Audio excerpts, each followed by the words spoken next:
আমরা কথা বলার সময় আমরা আমেরিকার কথাটা বাদ দিয়ে বলি। কেন বলি? রাজনৈতিক ভবিষ্যৎ বিবেচনায় আমেরিকাকে রিসপেক্ট করে সবাই কথা বলে। আমি বলি, ইসরায়েল সর্বশেষ যে হত্যাযজ্ঞ চালালো তা আমেরিকার মিসাইলে হত্যাযজ্ঞ চালিয়েছে ভাইরা। ওরা যুদ্ধ বিরতির কথা বলে সবাইকে মাটির সঙ্গে মিশিয়ে দিয়েছে আমার ভাইদেরকে। কাউকে বাঁচতে দেয় নাই, নারী, শিশু, বৃদ্ধ কাউকে বাঁচতে দেয় নাই। দুঃখজনক, আমাদের সারা বিশ্বের মুসলিম দেশগুলো মুখে কুলুপ দিয়ে আছে। বাইরের দেশের কথা কি বলবো, আমার দেশের সরকারও মুখে কুলুপ দিয়ে আছে। এটা তো বাংলাদেশের মানুষের মনের ভাষা নয়। বাংলাদেশের মানুষ কি চাই যে চুপ করে থাকুক আমাদের সরকার? আমরা দাবি করেছিলাম যে আমাদের পাসপোর্টে ইসরায়েলের নাম ছিল, যে ইসরায়েল ব্যতীত যে কোনো দেশে আমরা যেতে পারবো। ইউনূস স্যারের কাছে দাবি করেছিলাম এই নামটা আবার দিতে হবে। আমরা ফিলিস্তিনের জন্য অনেক কিছু করতে পারবো না, কিন্তু আমার পাসপোর্টটা ইসরায়েলের জন্য অবৈধ, এইটা আমার জন্য অনেক কিছু ছিল। শেখ হাসিনা এটা উঠাই দিয়েছিল। শেখ হাসিনার পতনের পরে আমরা বারবার স্বরাষ্ট্র দপ্তরে অনুরোধ করেছি পাসপোর্টে অ্যাকসেপ্ট ইসরায়েলটা আবার বসায় দেন, কিন্তু শোনে না, ভয় পায়। শুধু তাই নয়, এখনো ইসরায়েলের আড়ি পাতা যন্ত্র ব্যবহৃত হচ্ছে পেগাসাস। আমার কথা, আমরা এই বাংলাদেশ থেকে এই বাংলাদেশের টাকা ইসরায়েলের অস্ত্র কেনার জন্য এখনো ব্যবহৃত হবে। আমরা জিজ্ঞাসা করছি, একটু আগে আমার ভাইরা বলে গেল যে আমরা ভাই এ মুসলিম, তুমি দায়ী, আমার ভাই বলে গেছে তুমি দায়ী, আমি দায়ী, আমরা সবাই দায়ী। যখন একটা কোপ কিনে ঢক করে গলা ভিজাচ্ছি, তখন একটা বন্দুকের গুলি কেনার জন্য ওই ইসরায়েলের কাছে আমি টাকা পাঠাচ্ছি। তুমি বিবেচনা করো সোহাগ আফ্রিদি ভাই সঠিক বলেছে কিনা। তুমি দায়ী, আমি দায়ী, আমরা সবাই দায়ী। আমরা প্রত্যেকে দায়ী ওই বম কেনার জন্য, ওই মিসাইল কেনার জন্য, ওই বন্দুকের গুলি কেনার জন্য। আমরা কি এদেরকে আর টাকা দেব? আমরা যে দেবে, এত হত্যাযজ্ঞের পরেও যে দেবে, আমি বলি আমার তো মনে হয় সেই ইসলাম থেকে খারিজ হয়ে যাবে। সহজ কথা, কেন খারিজ হবে? স্পষ্ট হিসাব, মুসলিম হয়ে মুসলিম হত্যার জন্য অর্থায়ন করছি, এর চেয়ে বড় জঘন্য অপরাধ হতে পারে না। ভাইরা, শুধু ইসরায়েল না, এই যে মোদী নেতা নিয়ে ওর ছোট ভাই, এই বেটাও একইভাবে মুসলিম নিধনে জড়িত। প্রত্যেক দিন মসজিদ ভাঙছে, মসজিদ ঘুরায় দিচ্ছে, গরুর মাংস খাওয়ার জন্য এরা হলো মানুষকে হত্যা করছে, মুসলিমদের হত্যা করছে। অথচ গুরুত্বপূর্ণ হিন্দুদের নেতা ঠাকুর, তার কোল্ড স্টোরেজে কয়েকশো টন গরুর মাংস পাওয়া গেল। এই শয়তানগুলো নিজেরাই গরু কেটে সারা বিশ্বে বিক্রি করছে, আর এখানে মুসলিমরা গরু খেলে হত্যা করছে। আমাদেরকে সত্যার হতে হবে। প্রিয় ভাইয়েরা, মুসলিম বিশ্বের নেতারা, তোমাদের কিসের অভাব? তোমাদের টাকার অভাব নাই, অস্ত্রের অভাব নাই, তেলের অভাব নাই। এমন যদি হতো না, মুসলিমরা অস্ত্র বানাতে পারে না, মিসাইল বানাতে পারে না, বন্দুক বানাতে পারে না, রকেট লঞ্চার বানাতে পারে না, তাহলে কথা ছিল আমরা সব পারি। যদি সব পারি, সেই সব কিছু কেন ইসরায়েলের বিরুদ্ধে ব্যবহৃত হচ্ছে না? ওই তেল আল্লাহ উজাড় করে দিয়েছে সৌদি আরবে। সৌদি আরবের সরকারের উপর লানত। তোমাদের কাছে এত সম্পদ আল্লাহ দিয়েছে, এত অস্ত্র দিয়েছে, কোনদিন ফিলিস্তিনের নিরীহ মানুষের জন্য এগুলো ব্যবহৃত হয়নি, কাজে লাগে নাই। একদিকে বিশ্বের বিভিন্ন জায়গায় আন্দোলন সংগ্রামের জন্য টাকা দেয়, আবার আরেকদিকে ইসরায়েলের সাথে বন্ধুত্ব করে। এই দ্বিমুখী নিমকহারানি আচরণ থেকে মধ্যপ্রাচ্যের দেশগুলোকে সরে আসতে হবে। আমরা বলছি, আমাদের ভাই বাস থেকে বলছে, তোমরা বুয়া, তোমরা কি বুয়া। এবং আমাদের এই বাবরি মসজিদ যখন ইন্ডিয়া ভেঙেছিল, তখন মধ্যপ্রাচ্যের দেশগুলো উচিত ছিল প্রত্যেকটা ইন্ডিয়ানকে লাঠি মেরে তাদের দেশ থেকে বের করে দেওয়া। কিন্তু আমরা দেখেছি ইন্ডিয়ানদেরকে ওরা হোটেলের ম্যানেজার বানায়, আর মুসলিম দেশের নাগরিকদেরকে হোটেলের প্লেট ধোয়ার কাজে ব্যবহৃত করে।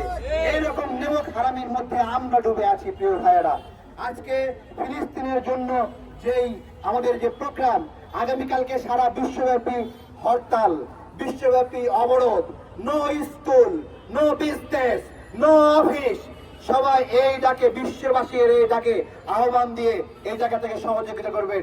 আমজনতা দলের পক্ষ থেকে আমরা বলতে চাই, আমরা ফিলিস্তিনের পক্ষে আছি এবং আমরা আমেরিকার অত্যাচারের বিরুদ্ধে সবসময় সোচ্চার আছি, ইসরায়েলের অত্যাচারের বিরুদ্ধে সোচ্চার আছি, ইন্ডিয়ার অত্যাচারের বিরুদ্ধে সোচ্চার আছি। আমরা আমাদের যতটুকু পাচ্ছি, যেভাবে পাচ্ছি আমরা হেল্প করছি। আমরা সারা বাংলাদেশের নাগরিককে আমজনতা দলের পক্ষ থেকে বলতে চাই, আপনারা, আমরা এতদিন বলেছি ইন্ডিয়ার পণ্য আপনারা বয়কট করেন। এখন থেকে শুধুমাত্র ইন্ডিয়ান পণ্য না, ইসরায়েলের পণ্য, আমেরিকার পণ্য, ইউনিলিভারের পণ্য, কোকা-কোলা, পেপসি, এই সব কিছু আপনারা বয়কট করবেন। একটা পয়সা ব্যয় করে এদেরকে দিবেন, একটা পয়সা দিবেন, একটা করে গুলি। We have to say the same thing over years and years.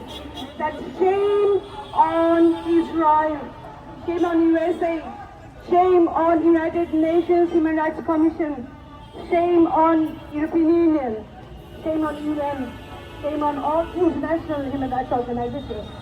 But what we want to say, that the people of Israel, people of Palestine, the world is full of politics. They consider you as politics, but people of Bangladesh, we consider you as our brothers and sisters.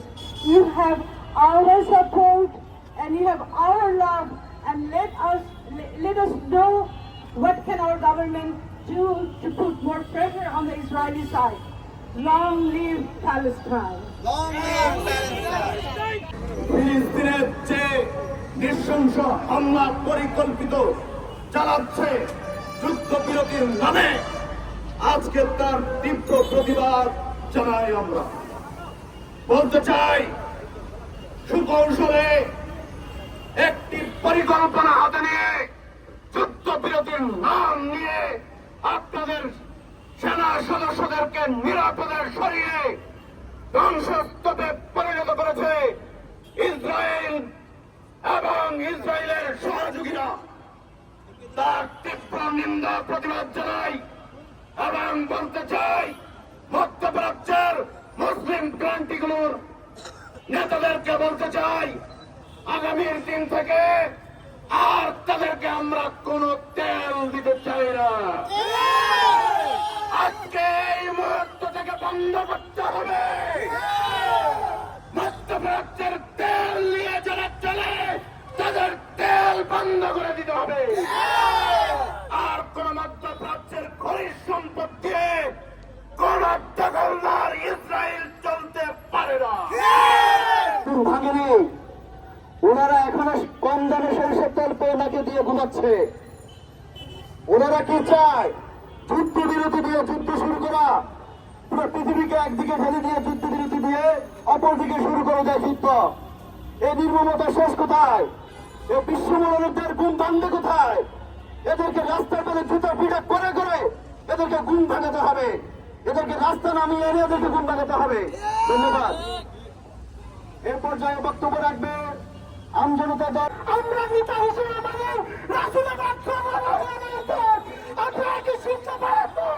রাসূলের সাল্লাল্লাহু জন্য তাদের উম্মতের উপরে কিভাবে হত্যা করা হচ্ছে? রাসূলকে যারা ভালোবাসেন, নবীকে যারা ভালোবাসেন, আল্লাহকে যারা ভালোবাসেন, আল্লাহর প্রতি যাদের ভয় আছে, তাদেরকে অনুরোধ করছি, আপনারা এই আমেরিকান, এই ইসরায়েল আর এই ইসরায়েল বিরুদ্ধে যুদ্ধ ঘোষণা করার জন্য আহ্বান করে আমি আমার বক্তব্য শেষ। ভাইদেরকে বলবো, আজকে থেকে আমজনতা দলের পক্ষ হয়ে আপনারা মানসিকভাবে, মনস্তান্ত্রিকভাবে জিহাদ ঘোষণা করবেন এবং ইসরায়েলি যত পণ্য আছে সেই পণ্যের বয়কটের জিহাদ ঘোষণা আজকের এই মঞ্চ থেকে ঘোষণা করা হলো। আজকে থেকে ইসরায়েলের যত পণ্য আছে সেই পণ্য আমরা বয়কট করব এবং অন্যদেরকেও বয়কটের আহ্বান করব। পাশাপাশি আপনাদেরকে জানিয়ে দিতে চাই, যারা জানেন না তারা জেনে রাখুন, সামান্য যে বেনসন সিগারেট, সেই বেনসন সিগারেটের মাধ্যমে এই ইসরায়েলিরা বাংলাদেশ থেকে বছরে 40,000 কোটি টাকা নিয়ে যায়। সেই 40,000 কোটি টাকা কোথায় যায়? ফেসবুকের মাধ্যমে মার্ক জুকারবার্গ বছরে সারা বিশ্বের মাধ্যমে 5ম স্থান হচ্ছে বাংলাদেশ।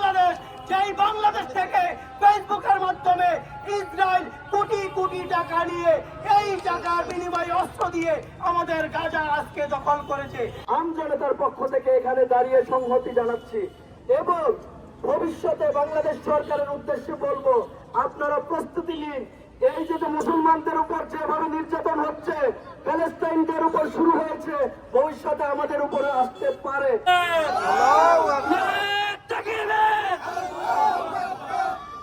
সম্মানিত উপস্থিতি, আপনারা জানেন, কেউ যদি অন্যায়ভাবে কোনো একজন মানুষকে হত্যা করে, সে যেন কোনো পুরো একটা জাতিকে হত্যা করলো।